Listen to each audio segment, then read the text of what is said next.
সুৰভি lifestyle YouTube চেনেললৈ আপোনালোকক স্বাগতম জনাইছোঁ। কুচিয়া আৰু আলুৰ ৰেচিপি কেনেকৈ বনাওঁ চাওঁ আহকচোন। এয়া মই সৰু সৰুকৈ কাটি লৈছোঁ কুচিয়া। এয়া গৰম পানীত ভালদৰে চাফা কৰি লোৱা হৈছে। এতিয়া মই এইখিনিত জোখ অনুযায়ী হালধি দিছোঁ আৰু জোখ অনুযায়ী নিমখ দিছোঁ। এইখিনি মই ভালদৰে এতিয়া এয়া লৈছোঁ আলু আৰু সৰু সৰুকৈ পিঁয়াজ কাটি লৈছোঁ। এয়া হ'ল আদা নহৰু পেষ্ট, কেঁচা জলকীয়া দুটা, এয়া হ'ল মৰিচ, এয়া হ'ল গৰম মছলা। এয়া মই আগতীয়াকৈ কেৰাহীখন গৰম দি লৈছোঁ। এতিয়া মই ইয়াতে জোখ অনুযায়ী তেল দিছোঁ। এইখিনি ভালদৰে গৰম হ'ব লাগিব।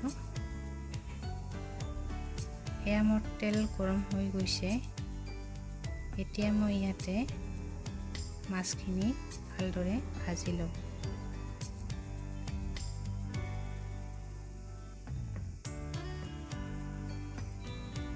এয়া মই ভালদৰে লৰাই দিছোঁ। এতিয়া এইখিনি ভালদৰে ভজা খাব লাগিব।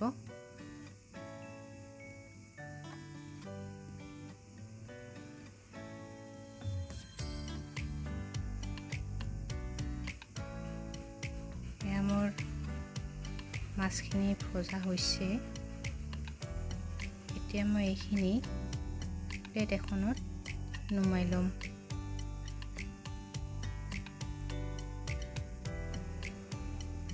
গোটেইখিনি নুমাই লৈছোঁ।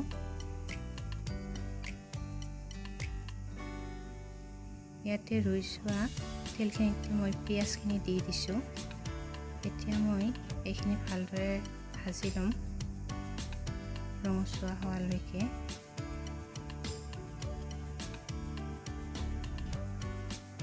মই ভালদৰে লৰাই লৈছোঁ। পিঁয়াজখিনি ৰঙচুৱা হৈছে। ইয়াতে দিছোঁ কেঁচা জলকীয়া, এয়া হ'ল আদাৰ পেষ্ট,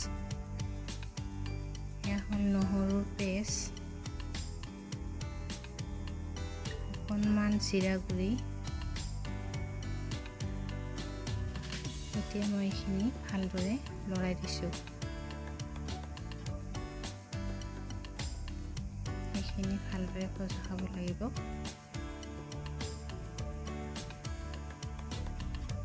এয়া মই ভজা হৈছে। জোখ অনুযায়ী হালধি দিছোঁ, জোখ অনুযায়ী নিমখ দিছোঁ। এতিয়া মই এইখিনি ভালদৰে লৰাইখিনি ভাজি ল'ম। এতিয়া মই আলুখিনি সিজাই লোৱা আলুখিনি ইয়াতে দি দিছোঁ সৰু সৰুকৈ ভাঙি। এইখিনি অলপ সময়ৰ কাৰণে ভাজি ল'ম।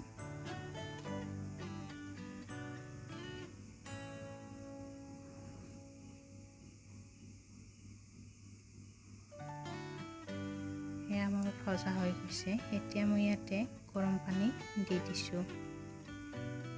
এইখিনি ভালদৰে উতল আহিব লাগিব। এয়া লৰাই দিছোঁ ভালকৈ। এয়া মোৰ উতল আহি গৈছে। এতিয়া মই মাছখিনি দি দিছোঁ। আকৌ ভালদৰে লৰাই দিছোঁ।